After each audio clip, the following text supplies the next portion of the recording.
ओम शांति। आज 12 मई 2022 है और आज प्यारे बाबा के साकार रूप से चले हुए मधुर महावाक्यों को स्पष्ट करेंगी आदरणीय आशा दीदी। ओम शांति दीदी। ओम शांति। बाबा ने कहा, मीठे बच्चे, इस समय बूढ़े बच्चे जवान सबकी वानप्रस्थ अवस्था है, क्योंकि सभी को वाणी से परे मुक्ति धाम जाना है। तुम उन्हें घर का रास्ता बताओ। बाबा जानी जाननहार और इस सृष्टि की अंतिम अवस्था है, ये बाबा ही पहचानते हैं। तो बाबा हम बच्चों को कह रहे हैं न केवल सृष्टि की वानप्रस्थ अवस्था है, तो उसके अनुसार आप सबकी भी वानप्रस्थ अवस्था है। चाहे वो नन्हा सा बच्चा है, परंतु सृष्टि तो पुरानी हो गई है ना, तो कभी भी किसी भी समय कुछ भी हो सकता है। इसलिए स्वयं को प्रिपेयर करना है अपने घर वापस जाने के लिए, क्योंकि इसके बाद नई सत्युगी दुनिया है और सत्युगी दुनिया में हम स्ट्रेट अवे नहीं जा सकते हैं। हमको जाना होगा परम धाम, परम धाम से फिर अपने संस्कारों अनुसार हम आते हैं। इसलिए बाबा कहते हैं कि वानप्रस्थ अवस्था है। इसको प्रश्न है, बाप की श्रीमत हर बच्चे के प्रति अलग अलग है, एक जैसी नहीं, क्यों? क्योंकि बाप हर बच्चे की नब्ज देख, सर्कमस्टांस देख श्रीमत देते हैं। समझो कोई निर्बंधन है, बूढ़ा है या कुमारी है, सर्विस के लायक है, तो बाबा राय देंगे इस सेवा में पूरा लग जाओ। बाकी सबको तो यहाँ नहीं बिठा देंगे। जिसके प्रति बाप की जो श्रीमत मिलती है उसमें कल्याण है। जैसे मम्मा बाबा शिव बाबा से वर्षा लेते हैं, ऐसे फॉलो कर उन जैसी सर्विस कर वर्षा लेना है। बाबा के पास बच्चे आते हैं। अभी कुछ दिन पहले बाबा की मुरली चली थी कुमारियों के प्रति, कुमारियों को नौकरी नहीं करनी है। तो बाबा यहाँ पर कह रहे हैं, पार्टीज आती हैं, पार्टीज में भाई बहन होते हैं, कुमारियाँ भी होती हैं, निर्बंधन भी होते हैं। तो बाबा कहते हैं कि मैं सबको तो यहाँ नहीं बिठा सकता हूँ, परंतु हाँ, अगर उसमें कोई ऐसा है जो कि एक्स्ट्रा ऑर्डिनरीली बाबा का यज्ञ का सहयोगी बच्चा है, तब बाबा उसको जो है राय देते हैं कि आप यहाँ पर रुक सकते हैं, सरेंडर हो सकते हैं। गीत है भोलेनाथ से निराला, मीठे मीठे सिकी लदे बच्चों ने गीत सुना। शिव को भोलानाथ कहा जाता है और ये जो डमरू बजाते हैं उनको शंकर कह देते हैं। यहाँ कितने आश्रम हैं जहाँ वेद शास्त्र उपनिषद आदि सुनाते हैं, ये भी जैसे डमरू बजाते हैं। कितने आश्रम हैं जहाँ मनुष्य जाकर रहते भी हैं, परंतु एम ऑब्जेक्ट कोई भी है नहीं। फिर बाबा ने कहा, ये बाबा ने जो कहा डमरू बजाना, वो है कि अपने जो उसमें लिखा है वो पढ़ करके सुना देते हैं, परंतु उसका एम ऑब्जेक्ट कुछ होता नहीं है। बाबा ने कहा कि यहाँ तो बच्चे जानते हैं सच्चा सच्चा ये वानप्रस्थ है। बच्चे बूढ़े जवान सभी वानप्रस्थी हैं। बाकी मुक्ति धाम में जाने के लिए पुरुषार्थ करा रहे हैं। ऐसा और कोई नहीं होगा जो सद्गति अथवा वाणी से परे जाने का रास्ता बतावे। गति सद्गति दाता एक ही है। बाप ऐसे नहीं कह सकते कि गृहस्थ व्यवहार को छोड़कर यहाँ बैठ जाओ। हाँ, जो सर्विस के लायक है उनको रखा जा सकता है। औरों को भी वानप्रस्थ का रास्ता बताना है, क्योंकि अभी सभी का वाणी से परे जाने का समय है। बाबा वानप्रस्थ का अर्थ बताते वाणी से परे, यानी साइलेंस के अभ्यासी बनो। साइलेंस वर्ल्ड, साइलेंस जो है वो आपको खींचेगा जब आप स्वयं साइलेंस में रहेंगे। बाबा ने कहा, बाबा हमको लायक बनाकर कांटे से फूल बनाकर साथ ले जाएंगे। बाकी और तो सब जंगल का ही रास्ता बताते हैं। बाप तो कितना सहज रास्ता बताते हैं। सेकंड में जीवन मुक्ति गाई हुई है। वो कोई झूठ थोड़ी है। बाबा कहा माना तुम जीवन मुक्त हो गए। बाबा पहले पहले अपने घर ले जाते हैं। तुम सब अपने घर को भूले हुए हो ना। कहते हैं गॉड फादर सब मैसेंजर्स को भेज देते हैं धर्म स्थापन करने। फिर सर्वव्यापी क्यों कहते हैं? ऊपर से भेजते हैं ना। ये बाबा ने एक्सप्लेन किया कि परमात्मा सर्वव्यापी नहीं है। जब कहते हैं कि परमात्मा भेजता है तो माना कहाँ से भेजता है? ऊपर से भेजता है, तो यहाँ धरती पर नहीं हुआ। इससे स्पष्ट तो यही होता है ना। तो इसलिए बाबा कहते सर्वव्यापी कैसे हुआ? पहले पहले आदि सनातन देवी देवता धर्म वाले लक्ष्मी नारायण आएंगे अपनी प्रजा सहित, और कोई प्रजा सहित नहीं आते। वो एक आएगा, फिर दूसरा, फिर तीसरा आएगा। यहाँ तुम सब तैयार हो रहे हो बाप से वर्षा लेने। बाबा ने कहा ये स्कूल है। घर में रहते एक घड़ी, आधी घड़ी, आधे की पुनः आध, एक सेकंड में तुमको सिर्फ बतलाते हैं परम पिता परमात्मा से तुम्हारा क्या संबंध है। फिर बाबा ने हम बच्चों को कहा कि अमर कथा भी है, तीजरी की तीसरे नेत्र मिलने की कथा भी है। तुम बच्चे जानते हो बाबा हमको वर्षा दे रहे हैं, बाप श्रीमत देते हैं। फिर बाबा ने ये देखिए, बाबा ने जो कहा बाप हमको वर्षा दे रहे हैं, फिर बाबा ने कहा श्रीमत देते हैं। ये इस दो सेंटेंस को अगर हम लें तो देखिए, वर्षा 21 जन्मों की बादशाही वो हमारे लिए कोई बहुत बड़ी बात नहीं है। बाबा देता है, बहुत अच्छी चीज़ है, हम उसके वारिस हैं तो ऑटोमेटिकली हमको मिलेंगे।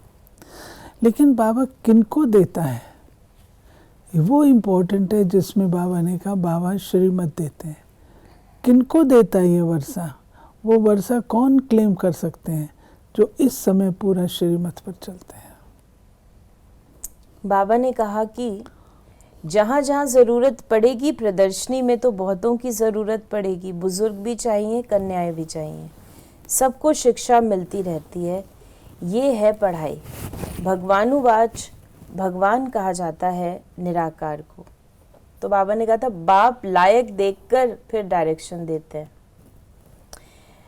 बाप कहते हैं मेरे 5000 वर्ष बाद फिर से आकर मिले हुए बच्चे, तुम फिर से वर्षा लेने आए हो। जानते हो राजधानी स्थापन हो रही है। जैसे मम्मा बाबा शिव बाबा से वर्षा लेते हैं, हम भी उनसे लेते हैं। फॉलो करो, मम्मा बाबा जैसी सर्विस भी करो। मम्मा बाबा नर से नारायण बनाने की कथा सुनाते हैं, हम फिर कम क्यों सुने। जानते हो वही सूर्यवंशी फिर चंद्रवंशी भी बनेंगे। पहले तो सूर्यवंशी में जाना पड़ेगा ना। फिर बाबा ने हम बच्चों को कहा कि अभी तो अनेकानेक धर्म है, अनेक गुरु हैं, वो सब खलास हो जाएंगे। देखिए, बाबा ने जो बात कही है सूर्यवंशी चंद्र, मम्मा बाबा के द्वारा तुम शिक्षा लेते हो और मम्मा बाबा को फॉलो करो सूर्यवंशी चंद्रवंशी कराने। तो स्वाभाविक है पहले सूर्यवंश बाद में चंद्रवंश, जो कि उसमें स्पष्ट कहा। फिर बाबा ने कहा कि बच्चे तुम सारे जो धर्म है, देखिए शिव बाबा द्वापर युग में क्यों आएगा? क्योंकि बाबा धर्म को भेज रहे हैं। वो धर्म आकर के सृष्टि को थमाते हैं, अपना अपना रोल प्ले करते हैं। जब वो सारे पूरे हो जाते हैं और फिर भी सृष्टि सबके होने के बावजूद भी अधोगति को प्राप्त करती है, तब शिव बाबा का आना होता है।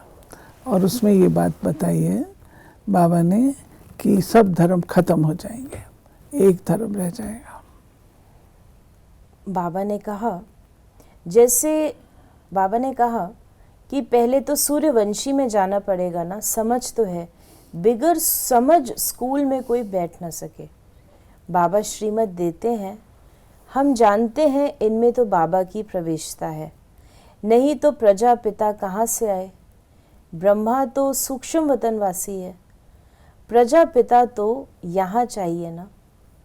बाप कहते हैं ब्रह्मा द्वारा मैं स्थापना करता हूँ। किसकी?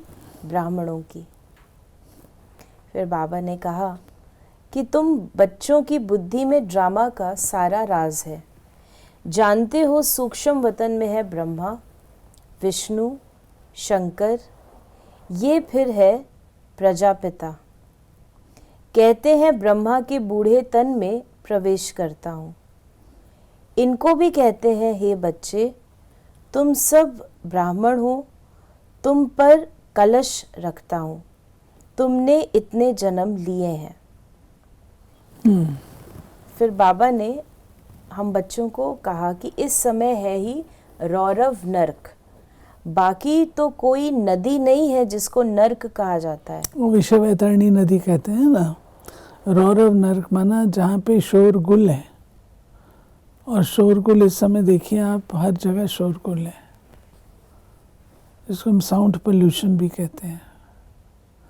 और विश्व वैतरणी नदी बाबा कहते हैं ऐसी कोई नदी नहीं है जो नर्क होती है, परंतु पापाचार की नदी है। बाबा ने हम बच्चों को कहा कि गरुड़ पुराण में तो बहुत बातें लिखती हैं, अब बाबा बच्चों को बैठ समझाते हैं।